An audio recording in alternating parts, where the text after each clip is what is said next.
नमस्कार दोस्तों। आज की हमारी कहानी है मोटी बहू। किशोर जी शहर में रहते थे। उनको एक बेटी और एक बेटा था। बेटे का नाम अनिल और बेटी का नाम लीला था। उम्र होने पर पहले बेटी की और बाद में बेटे की शादी करवाई। बहू का नाम सीमा था। शादी के 2-3 सालों में ही सीमा का वजन काफ़ी बढ़ गया था और वह पहले से दुगनी मोटी दिखने लगी थी। इस मोटापे की वजह से सीमा को कई लोगों के ताने सुनने पड़ते थे।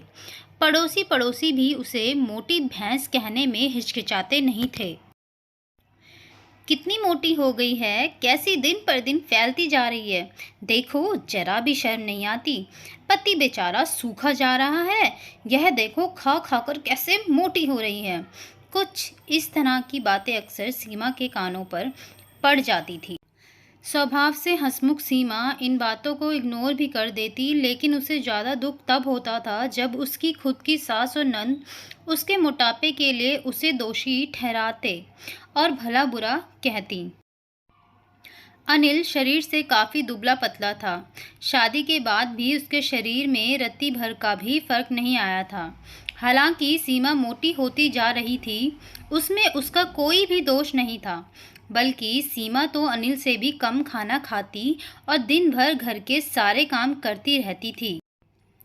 अपने मोटापे की वजह से चाहे किसी काम में कितनी भी दिक्कत हो, सीमा उस काम को कभी अधूरा नहीं छोड़ती थी।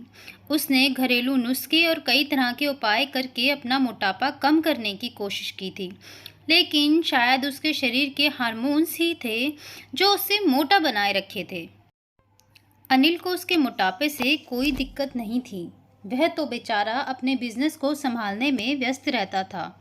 उसकी माँ और बहन हमेशा इस वजह से सीमा को कुछ ना कुछ सुनाते रहते थे और सीमा काफ़ी रोया करती थी।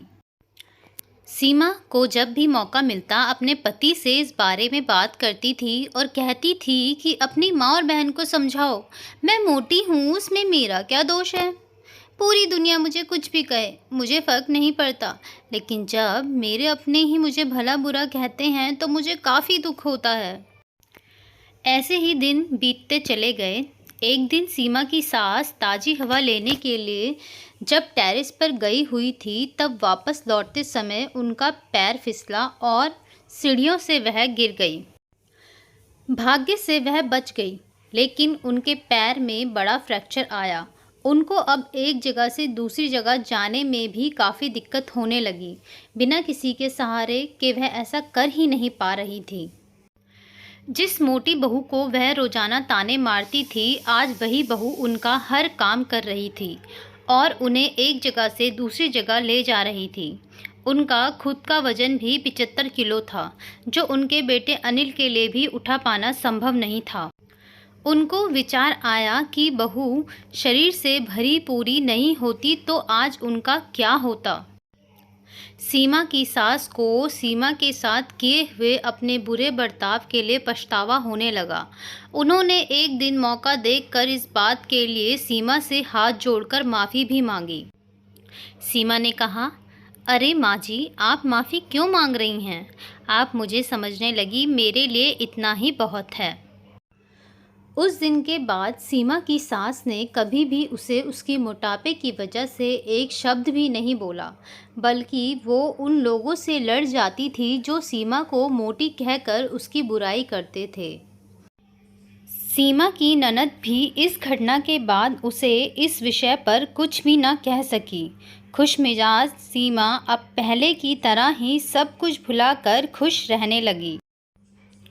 दोस्तों, हमारे समाज में हमारे आसपास आपको ऐसे कई लोग मिल जाएंगे जो दूसरों को उनके शरीर की बनावट के हिसाब से गलत नाम देते हैं या उन्हें नीचा समझते हैं। जिसकी हाइट कम है तो नाटा, किसी का रंग काला है कालिया, कोई हेल्थी है तो मोटा, किसी के बाल कम हैं तो टकला।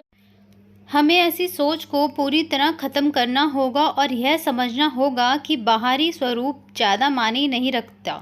मायने रखता है भीतरी खूबसूरती, स्वभाव और विचार। उम्मीद है दोस्तों आपको हमारी आज की यह कहानी पसंद आई होगी। तो हमारी वीडियो को एक लाइक करें और पसंद नहीं आई है तो इसे डिसलाइक कर दें। इसके साथ ही हमारे चैनल को सब्सक्राइब करना मत भूलें।